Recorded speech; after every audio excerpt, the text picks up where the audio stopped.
Good morning, children. This is your geography class, and we are studying chapter number 2, structure and physiography. Today, we are going to start next subdivision, and that is eastern hills and mountains. Children, these are the part of Himalaya mountain system and having their general alignment from north to south direction. The eastern hill and जो mountain वाला reason है ये भी Himalaya mountain system का reason है और इसका जो जनरल अलाइनमेंट होता है ये किधर से होगा, नॉर्थ डायरेक्शन से साउथ डायरेक्शन की तरफ होगा. They are known by the different local name. In the north known as the Patkai Bum, Naga hills and Manipur hills, and in the south known as the Mizo and Lushai hill. You can see in this map.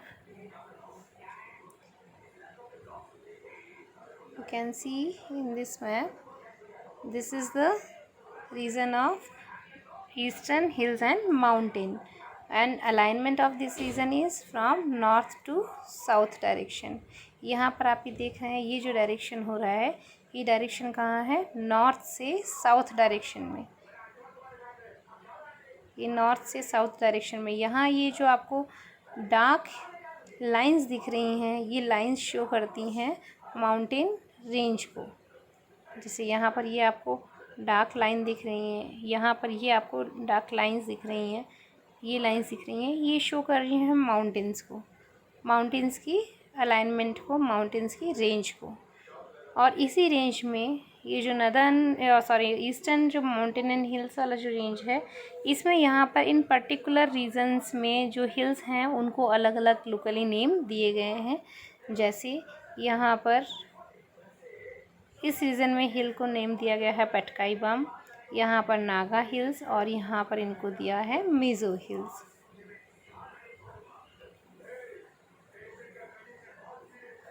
These are low hill inhabited by the numerous tribal group practicing zoom cultivation.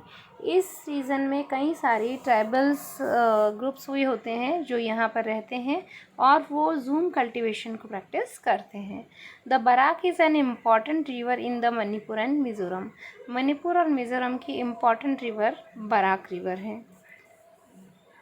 The physiography of Manipur is unique by the presence of large lake known as the Loktak Lake at the center and surrounded by the mountain from all side.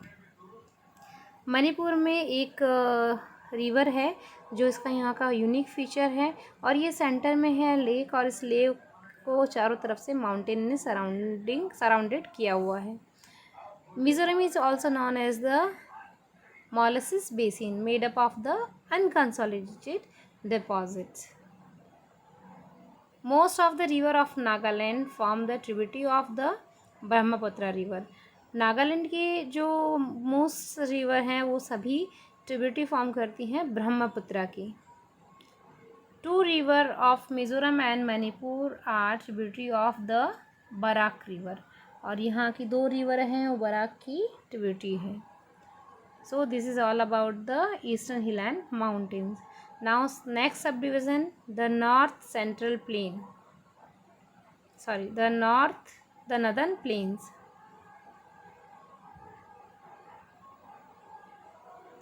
The northern plains. The northern plain are formed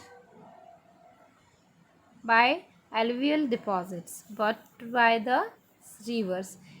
जो northern planes हैं वो reverse के alluvial deposition के कारण बने हुए हैं और ये जो मेन रिवर हैं जिनकी डिपोजिशन से ये बना है वो है Indus, the Ganga and the Brahmaputra.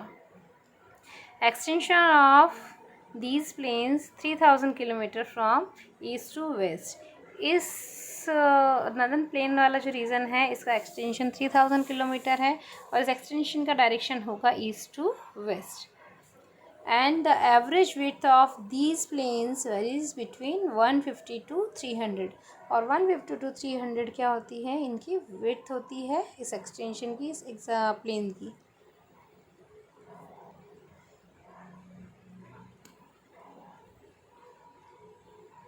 Maximum depth of alluvial deposit varies between 1000 to 2000 meter from the north to south. यहाँ जो एलुवियल डिपोजिशन होता है, इस डिपोजिशन का भी विड्थ में भी, इसकी डेप्थ में भी बहुत ज़्यादा वेरी होता है। 1000 to 2000 मीटर होता है from north to south. This region is can be divided into 3 major zones. First is the Bhabar, and second is the Tarai, and third is the alluvial plains. Alluvial plains can be further divided into two, Khadar and Bhangar.